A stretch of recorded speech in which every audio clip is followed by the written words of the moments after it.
கிறிஸ்துக்குள் மிகவும் பிரியமான சகோதர சகோதரிகளே, இயேசு கிறிஸ்துவின் நாமத்தினாலே உங்கள் யாவருக்கும் எனது அன்பின் நல்வாழ்த்துதலையும் வணக்கத்தையும் தெரிவித்துக் கொள்கிறேன். இன்றைய பகலின் குளிர்ச்சியான நாளின் தியான வசனம் நெகேமியா 8ஆம் அதிகாரம் 15ஆம் வசனம்.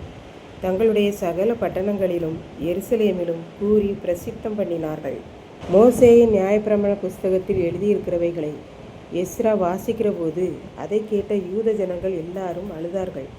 பின்பு எஸ்ரா, நெகேமியா எல்லாரும், நீங்கள் அழ வேண்டாம், கர்த்தருக்குள் மகிழ்ச்சியாயிருப்பதே உங்களுடைய பலன்.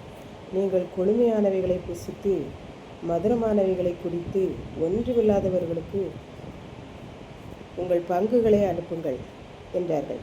ஜனங்களும் அப்படியே செய்தார்கள். அடுத்த நாளிலே சகல வம்சங்களின் தலைவரும் ஆசாரியரும் லேவியரும் நியாயப்பிரமாண புஸ்தகத்தின் வார்த்தைகளை கேட்க வேண்டும், அதில் என்ன எழுதியிருக்கிறது என்பதை அறிந்து கொள்ள வேண்டும் என்று வேதபாரகனாகிய எஸ்ராவினிடத்தில் கூடி வந்தார்கள். அப்பொழுது நியாயப்பிரமாண புஸ்தகத்திலே 7ஆம் மாதத்தின் பண்டிகையிலே எல்லாரும் கூடாரங்களில் குடியிருக்க வேண்டும் என்று மோசே எழுதி வைத்திருக்கிற இடத்தை கண்டு அதை வாசித்தார்கள். அதை கேட்டதினால் ஜனங்கள் அந்த பிரமாணத்தை கை கொள்ள வேண்டும் என்று நினைத்தார்கள். ஆகவே அந்த ஆசாரியர்கள், லேவியர்கள், சகல வம்ச தலைவர்கள் எல்லாரும் புறப்பட்டு போய் ஒலிவ கிளைகளையும் காட்டு ஒலிவ கிளைகளையும் அடர்ந்த மரக்கிளைகளையும் பேரீச்ச மட்டைகளையும் கொண்டு வந்து தங்களுடைய சகல பட்டணங்களிலும் எருசலேமிலும் கூறி பிரசித்தம் பண்ணினார்கள்.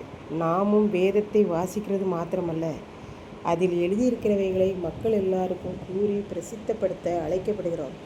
நியாயப்பிரமாணத்தின் காலத்திலேயே ஜனங்கள் இப்படித்தான் செய்திருக்கிறார்கள். இப்படித்தான் ஒரு குடும்பத்தில் 2 குழந்தைகள் இருந்தார்கள். இருவரும் சிறு பிள்ளைகள், மழலையர்கள். அப்படியானாலே அவர்கள் மழலையர் பள்ளியிலே அவர்கள் படிக்கிறார்கள். அது ஒரு டிசம்பர் மாதம். அதனால் பெற்றோர்கள் ஜவுளி கடைக்கு போய் கிறிஸ்துமஸுக்கு வேண்டிய ஆடைகளெல்லாம் எடுத்து வந்தார்கள். மாலை வேளையில் பாடசாலையிலிருந்து பிள்ளைகள் வந்தனர். காப்பி குடித்துவிட்டு புத்தாடைகளை பார்த்தனர்.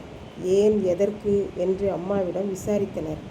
அம்மா சொன்னார்கள், கிறிஸ்துமஸ் வருகிறதல்லவா, ஆகவே நம்மெல்லாருக்கும் புதிய ஆடைகள் வாங்கி வந்திருக்கிறோம் பிள்ளைகளே என்றார்கள்.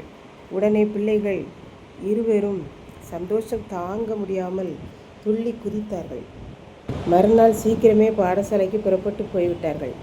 அங்கு அவர்களுடைய ஆசிரியர்கள் வகுப்பறைக்குள் வந்தவுடனே, டீச்சர், எங்களுக்கு கிறிஸ்துமஸ்க்கு துணிமணிகள் எடுத்தாச்சு என்று சொல்லி துள்ளி குதித்தார்கள். உடன் பயிலும் மாணவர்கள் ஒவ்வொருவரும் வகுப்பு வாசலுக்குள் வரவும் சந்தோஷமாய் குதித்து துள்ளி விடுவர். இவ்வாறு அந்த பள்ளி முழுவதிலும் தங்களுக்கு துணிமணிகள் எடுத்ததை பற்றி பிரசித்தம் பண்ணினார்கள். இதை கேட்டுக்கொண்டிருக்கும் எனக்கன்பானவர்களே, இன்றைக்கு எங்கேயோ நியாயப்பிரமாண புஸ்தகம் இல்லை.